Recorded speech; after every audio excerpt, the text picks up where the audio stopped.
Hey guys, welcome to the PlayStation Plus update for June 2013, bringing you a heads up on what's hitting the service this month. The UK and US updates are completely different this time though, so I will be handling them separately. First up, the UK update. Now is an absolutely fantastic time to be a subscriber in the UK, as this is quite possibly the biggest and the best update we've ever had. And headlining it all is Kingdoms of Amalur Reckoning for the PS3. With a unique twist on the standard fantasy narrative, this action RPG sees you playing as a hero without a destiny, in a world where everyone's life is governed by fate. And while it can be quite clunky at times, the sheer amount of content it puts forward, as well as its suitably epic narrative, should provide many hours of entertainment. I should also note it's a very accessible title, one that, despite having a truly ludicrous number of mechanics, is actually mostly understandable by a normal human being.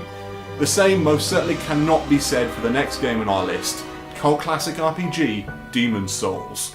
In fact, it could not be further removed from Reckoning, with a well-deserved reputation for being balls to the walls hard as well as all-round confusing.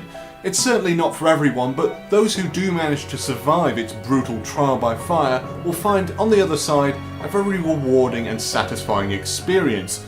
And on a personal note, I'd like to say I think it's actually a lot better than its multi-platform sequel Dark Souls, mainly because it provides a far greater degree of freedom and doesn't suffer from anywhere near the same number of performance issues.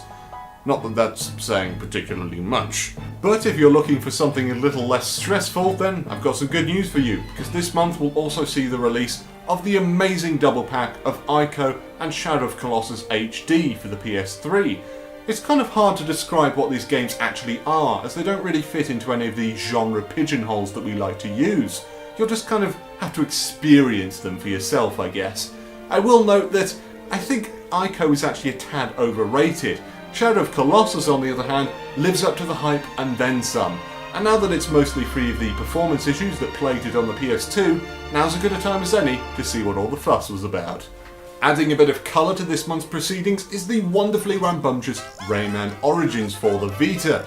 Sadly, this version of the fast-paced platformer does lack the online multiplayer of its console brethren, but that doesn't matter, because it looks absolutely astounding on the Vita, and loses not a single ounce of its finesse and control fidelity. I've long maintained that this was already a must-have for any Vita owner, and now there's even less of an excuse for you not to have it. And rounding things off this month, we have Coconut Dodge Revisited. Now, I'm told that this is a remake of a PlayStation Mini title from a couple of years back, and, well, yeah, that's exactly what it looks like. Bear in mind, guys, that all this loveliness does come at a cost. We've already lost Dead or Alive 5, Joe Danger 2, and Hitman Absolution, and over the next few days we'll see the removal of Velocity Ultra and Sign Moria. So if either of those games interest you, then get to it now and put those on your download queue. Now, onto the US releases. You guys are getting Blaze Blue Continuum Shift Extend for the Vita, and nothing else. Don't get me wrong, Continuum Shift is a great fighter, one that's only made better by this extended edition that provides all the DLC characters plus one brand new one, further extending the narrative that's already ludicrously complex, and by providing you with a remastered version of the storyline from the first game, Calamity Trigger, now in a form that actually makes some semblance of sense, unlike the original version. But still, it's not quite equivalent to what we got here in Europe, is it, my American chums? But can't win them all, I suppose. Bear in mind you'll also be losing access to Sleeping Dogs, which is by far one of the best games we've ever had on the service, so if you haven't already, you should get on that pretty quick. And that concludes our PlayStation Plus update for this month. Enjoy! Hi there, thanks for watching this PlayStation Plus update. I hope you enjoyed it. If you did, please remember to like, share, subscribe and comment, as well as check out some of my other videos.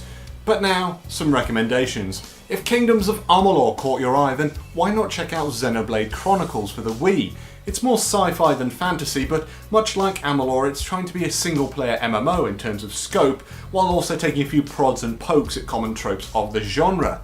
With Demon's Souls, it's a bit harder to recommend something similar because part of its appeal is there's not much else out there like it, so just go play Demon's Souls. It's really good, honest. Ico and Shadow of Colossus are in a similar boat, but I do believe they have a kindred spirit in the form of Journey for the PlayStation 3.